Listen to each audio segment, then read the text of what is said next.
Bear with us, we're just getting the YouTube stream going.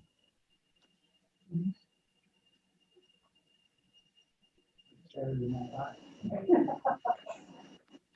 take that as a compliment.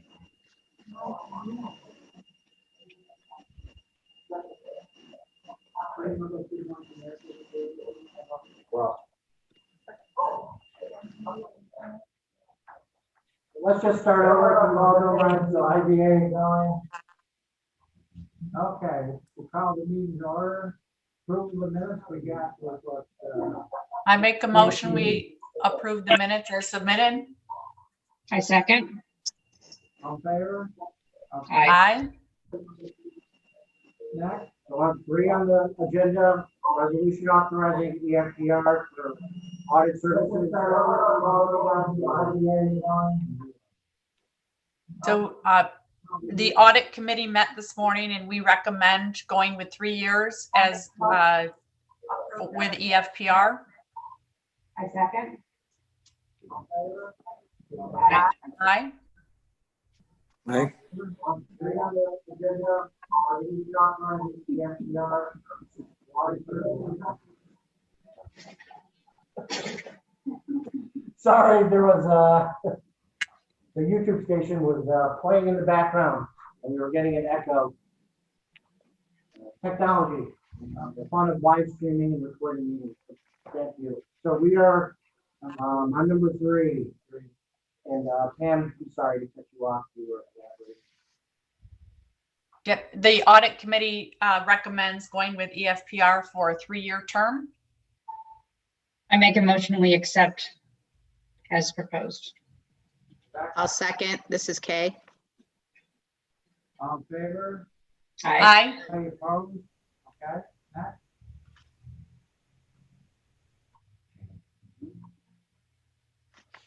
Next is the Paris budget, which we looked at the other one. The document was emailed to you beforehand. Again, this is last year's actuals, this current year for 2020, and then the next 4 years in general. You'll see the revenues at the top and the expenditures down below, and then any excess or deficiency calculated. everybody had a chance to look it over? Did. Yep. Yes, and I would also like to add that this morning at audit committee, Jamie did walk through with the audit committee a thorough review of the entire budget. Motion to accept? I make a motion, we accept as proposed. I'll second. This is Kay. Question? Okay. All in favor? Aye. Aye. Excuse me. Next brings us to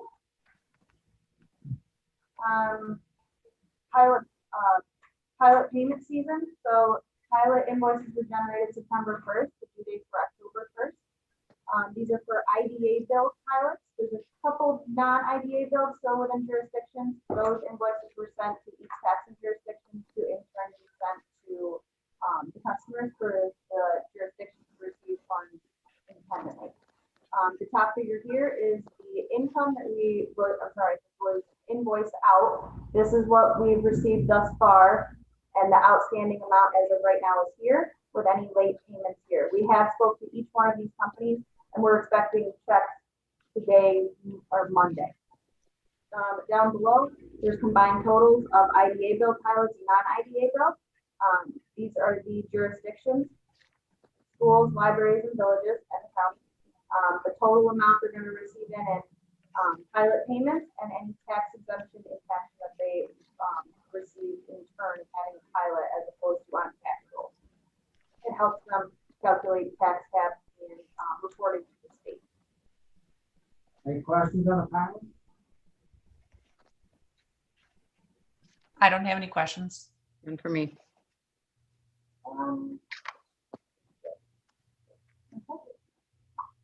All right, so the next update is the pending pilot We currently have three that are sort of in the midst of being closed. The first one is CNC Automatic.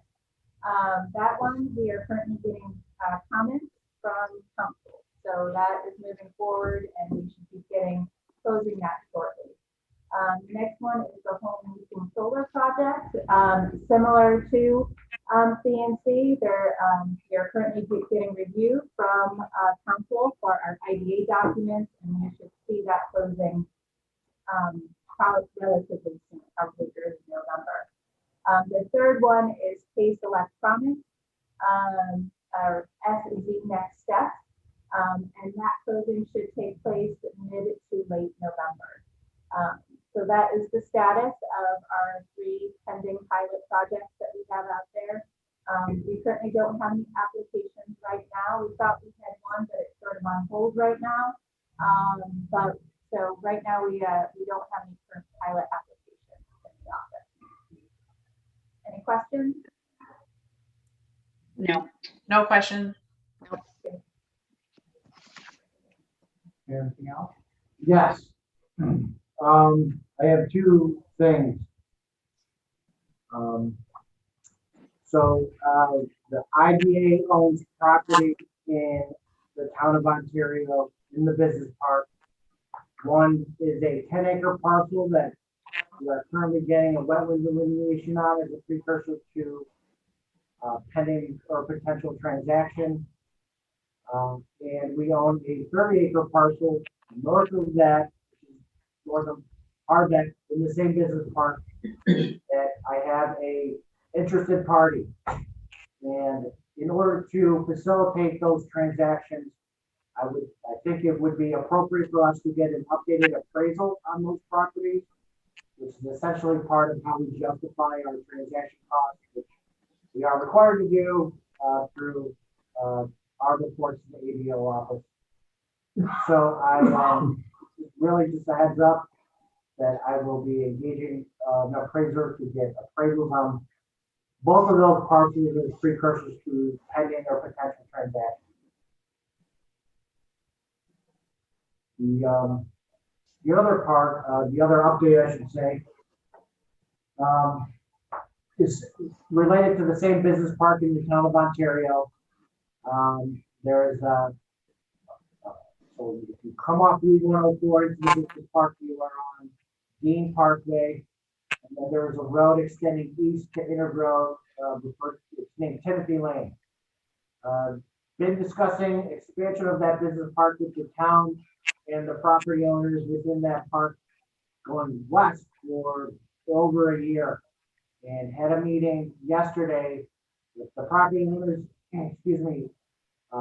town supervisor, town code enforcement officer, town water authority director, town economic development director, and myself to discuss steps that we can take to getting the road, Timothy Lane extended west all the way to County Line Road.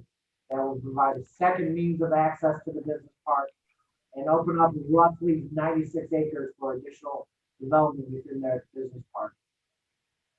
The town went out and solicited proposals from engineering firms for design of the road and received an estimate of approximately it's about $75,000. And we discussed a potential sharing of that expense between the town, us, and the three property owners associated with this as an even split. So they are requesting a contribution of $15,000 from us to help advance the design and engineering to spec bid for expansion of the road, extension of the road and expansion of the business park. Just as a precursor to any discussion, this is where things get a little, well, our procurement policy provides approval from me for expenses at or below $20,000. But I do want to keep you guys in the loop, and I would look for a general nod or approvals for moving forward with this. I'd like to ask you this. team day, this part of the day. Day, it's the Bay Industrial Park. Yes, no, I don't, he is not a, no. To my knowledge, he's I was wondering why it was in the not. Yeah, because I was talking about it on internet. yeah. Yeah. I think he could tell you more for free about what you're thinking about doing. Well, this is design and engineering, not just the concept, this is, we are gonna design the right of way to get the road to county line connected to the rest of the business park. There are significant traffic issues in the park, as you guys maybe heard me discuss in the past. There is a Genesee Transportation Council project getting funded right now to evaluate traffic flow in the park and potential issues with additional expansions in there. You just tell me there's issues with what I want to do, that I know about, that I talked to you about, that he would be a better person to tell you than me. But the idea that it goes to really serious about And it's just- because of the bedrock in the water.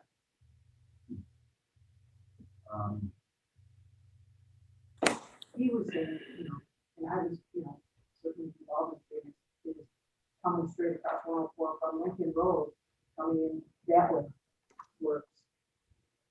But I don't know who owns the property, what kind of right of way to be required, but, going westward to Conline. Just that challenges with traffic of 25 years. Yeah, I mean, I'll say Optimax has gone through two, weren't there 25 years ago, and it's gone through significant expansion since. And I've expressed concerns about traffic. Well, AP Enterprise owns 50 trucks Yep, coming in and out of there all day long, tractor trailers. I mean, you definitely have some growing concerns there with, traffic flow. so BME Associates is the firm that the town decided presented the best proposal to evaluate and determine where it would go. I think, well, I appreciate your comment. I think, so Bill Riddell is the sort of project lead on the county, is both economic development director and parks director for the town of Ontario, and is really leading this. But I don't know, but I'm pretty sure he does. Super nice guy, knows that property like the back of his hand, because developers. I appreciate that, and I will certainly do so. Any other comments or questions on this? I'm excited about it. I'll say that if it's possible. There's a significant amount of property over there, and Ontario is, well, their suggestion is that they're just running out of industrial sites. And at the end of the day, I'm very interested in making sure we can accommodate additional growth for the businesses that are already in there. And I think there's a lot of opportunity as well. Does anybody object moving forward with it? I'll say our participation would be contingent on all of the other parties getting approvals. The supervisor is going to the town board at their next meeting to get approval for their participation at the same level as ours. And, we would just be, one piece of 5 entities, looking to move and advance this forward. All the property owners were in our meeting yesterday and did verbally agree to participating and moving forward. We will get an MOU put together, being drafted by the town, and will be authorized and executed by all participating parties. Any other business? That's it. Any questions, comments, thoughts on anything? Okay, motion to adjourn. I make a motion, we adjourn? May I make a comment real quick? Absolutely. Thanks for all you trying to make The- it. The combo of the the live and the Zoom, it was kind of difficult. The hearing what was being said in the room was really difficult quite a bit of the time. I Yeah. agree. I agree with that too. When we're zooming, and each person has a device in front of them, you can see and hear so clearly,